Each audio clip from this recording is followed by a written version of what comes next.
We have so many talented individuals that live here along Delmarva's coast, and some that are truly standout individuals, and some of those are super young individuals. We've got Danielle Carr, a local student, joining us here on the CoastLife couch today, and you are a candidate for the Presidential Scholarship, which, kind of lofty there, Danielle.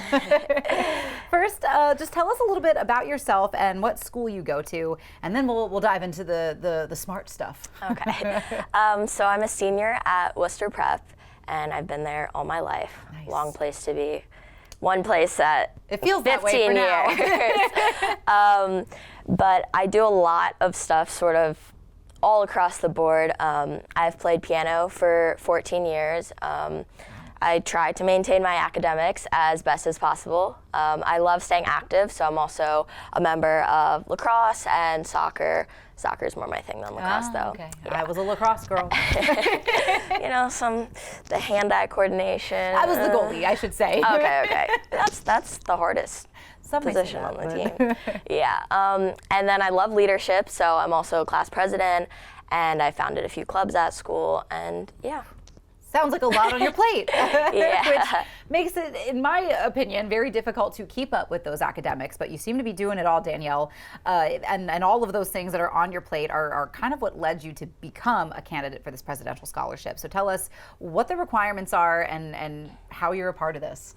So you can't apply to the scholarship. You have to be nominated or be one of the top 40 people with an SAT or ACT score in the entire state. And then there's also a way you can go through music through the young arts, or if you go to a career or a technical school and really show skills there. I was selected for my ACT score, not through one of the other ways, yeah. Okay. Now, I know you mentioned, too, that you founded quite a few clubs at your school. What are some of the clubs that you inspired you and so much that you wanted to lead them? So my junior year of school, I founded the Musical Outreach Club, because music's been such a big part of my life throughout preschool to my senior year. And at school, really the only group that goes into the community to spread music is the chorus and the ensemble. And there's so many kids that can play instruments and sing, but we only have one really big spring showcase in May. So I wanted a way for everybody to perform, but also sharing music and giving back to the community. So what we do, it was a group of 9 of us last year, and now it's 19. Wow. So over doubled in 1 year, and I'm sad to be leaving it this year, so hopefully everybody continues it. But we go to local retirement homes, and we're looking to extend to like shelters this year, and just performing music. And that sort of ties in with what I'm academically interested in, because I want to study neuroscience, and sort of there's a big intersection of neuroscience and music and how it can heal the brain. Absolutely. It's something that I've not necessarily understood myself, but I do think it is something that we all feel. I mean, when you just sing along in your car, you feel better. You've got a sunnier outlook, and I know there are other studies that have shown that connection between brains and music and how it all works together, and I think that's really awesome for you. I'm so impressed. I love talking to all these cool high school kids on the CoastLife couch.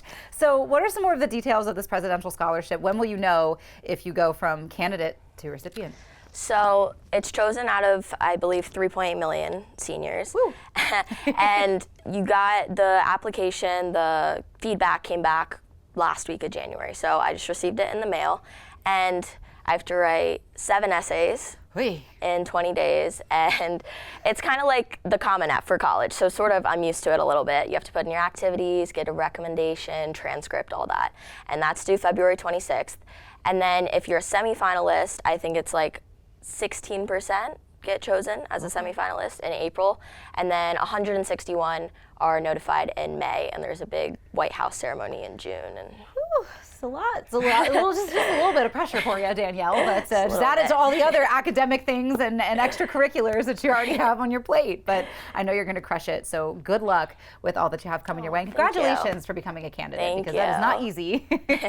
Yeah, it's worth it though.